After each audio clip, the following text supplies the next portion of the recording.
Sorry about that. Self-expression is not one of my strong suits. Didn't I just say you don't need to apologize? Ah, so Navia and Neuvillette seem to have made their peace as well. Let's not disturb them for now. We can wait till after they're done.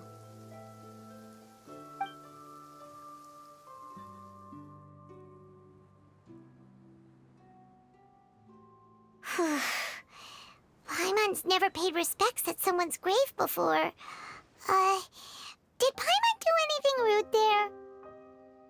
Huh? Oh, Paimon didn't know that was a thing. But Paimon doesn't know what she would do if she can't fly. Oh no. Paimon hopes Miss Navia won't be too mad. Anyway, Neuvillette is still standing around there. It's not often that we can catch him alone like this, so why don't we go talk to him for a bit? If we can't talk to Lady Farina, we can at least talk to him, right?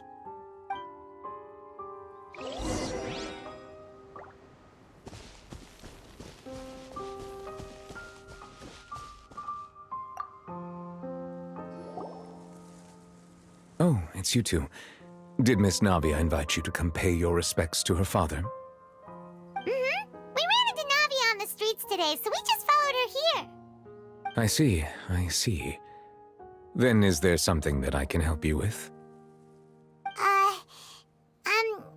Well, it's pretty hard to run into you like this since you're usually super busy.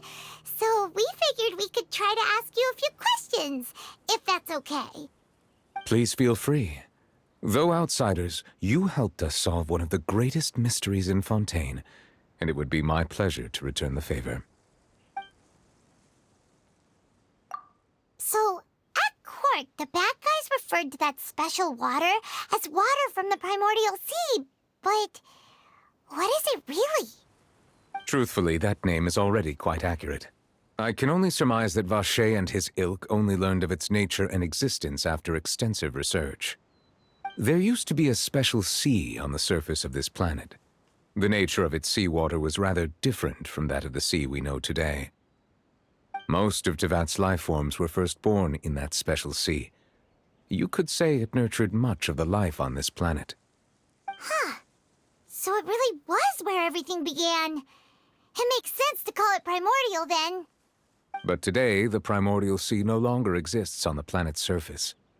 What Vacher discovered must have been some kind of special case, or a remnant from a truly ancient age. Huh. So that's how it is. Oh, you really know everything, Monsieur Neuvillette. But if that's the case, then why would people, at least people from Fontaine, dissolve in that kind of water? Indeed. Why would the primordial sea, which was known to engender and nurture life, suddenly reverse itself and devour life instead? To be frank, that also doesn't match my understanding of this world and its laws. There must still be some unknown secrets around the people of this land. Is there anything else you'd like to ask me about? That the sea levels will rise and everyone will be dissolved in water, leaving Farina crying alone on her throne, but the sins of the people will be finally washed away for good. Does that appropriately summarize the version you've heard? That's right! It was Linny that told us back then. And that about covers all the main points. Yes, up to the present, I think we reached a point where we have no choice but to confront this prophecy directly. Rumors have it that this prophecy is rooted in the last words the former Hydro Archon left to the world before she passed away. A prophecy? Of the former Hydro Archon? Wow. This is the first time that we've ever heard of it. Two parts of the prophecy have already proven correct. The rising sea levels and the ability of the people of Fontaine to be dissolved. We should be more vigilant and stay on the watch for further signs. Speaking of the prophecy, Farina has also always taken it quite seriously. Indeed, she has been collecting information and intelligence from across Tevat for this purpose. If the rumors were true, then perhaps this prophecy is the conundrum left to Farina by her predecessor. But with Farina being the way she is, Can we really trust her to solve it? Is there anything else you'd like to ask me about? My apologies. My investigation has still not reached its conclusion. However, I still believe the judgment of the Oratrice was not rendered arbitrarily. But you also said you thought he was innocent. For many years, I have been quite aware that the Oratrice does not simply mechanically repeat the verdict that I give on each case. As a divinely created mechanism, the people's unified faith in the concept of justice is integrated into it. Not only can it produce the incredible power of indemnitium, but it likely also possesses other traits, such as self-awareness. Which is all to say, I have been prepared for a situation like this for a long time. So when Lenny told us that he heard a human voice from the room where the Oratrice's core is stored... I was not aware such a thing had occurred. Perhaps that could serve to prove my conjecture. I will add that to the list of items to investigate. In any case, I am inclined to believe that the Oratrice does have a methodology all its own. We just do not have enough information.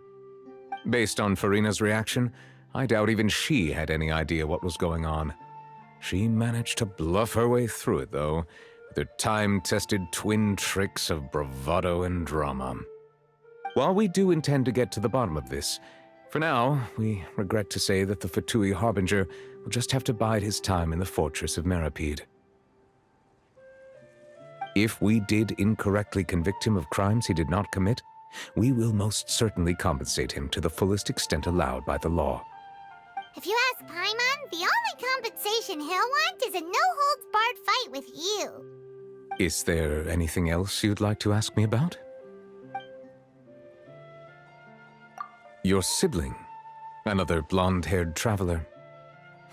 I'm sorry, but I've never seen anyone who matches that description. If he ever stepped foot in Fontaine, I'm sure he followed our laws to the letter and had no reason to appear on the stage of the opera Epiclese. Is there anything else you'd like to ask me about? Very well. It was my honor to provide you with what answers I could. I very much enjoyed conversing with you. It will soon be time for me to leave this blissful tranquility behind and return to Palais Memoria. You really are super busy, Monsieur Neuvillette. Paimon thought you only came here to pay your respects today because you had the day off. Crime and villainy do not have the day off, and so justice must work around the clock as well. This is merely the nature of a justice's work. All right, you've got a point. Huh? Paimon just noticed that the rain has stopped.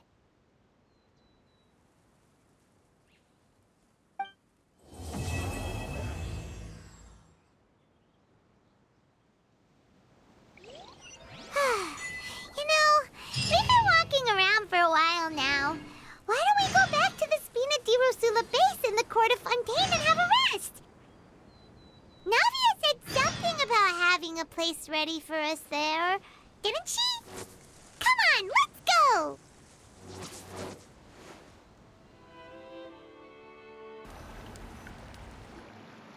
Yep, here's the room, and it's empty and waiting for us as promised. Navia is such a good person. Now that the serial disappearances case has been solved, no one's going to come after us for anything. Even without Silver standing guard, we can just completely relax. Why don't we stay and rest up here for a while? Even machines in Fontaine need to stop and recharge now and then. Oh, come on! This place isn't that bad. Besides, how often do we get to stay in an actual base? Oh, fine. Remember that detective story Paimon read before? Well, the author is about to release a new book, so Paimon wanted to buy it as soon as it came out and have a quiet place to read it. Yippee! Then it's agreed. Come on, let's get some sleep. We'll need to be up first thing in the morning to get in line and buy a copy.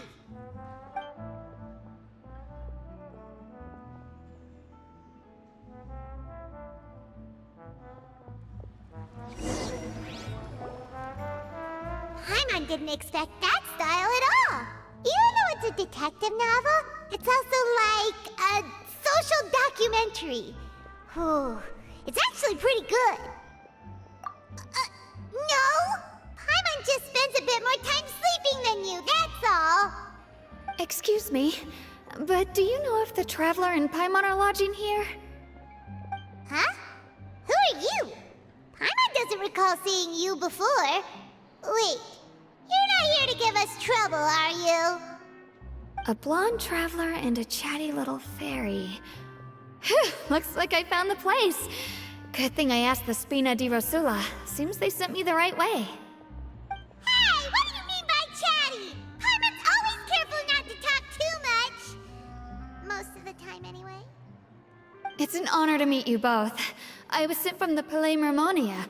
Monsieur Nourilette wishes to see you. It seems he has something important to discuss in person. Nourilette? He wants to see us again already? Huh. We talked so much the last time we met. Has something happened since then? I am not privy to the details. It would be best if you came to the Palais Mermonia and asked Monsieur Nourilette in person. If you say so, but Paimon has a bad feeling about this. Now that I've delivered the message, I'll take my leave. Thanks! We haven't left the room for a few days, so we'll head over once we've freshened up a bit.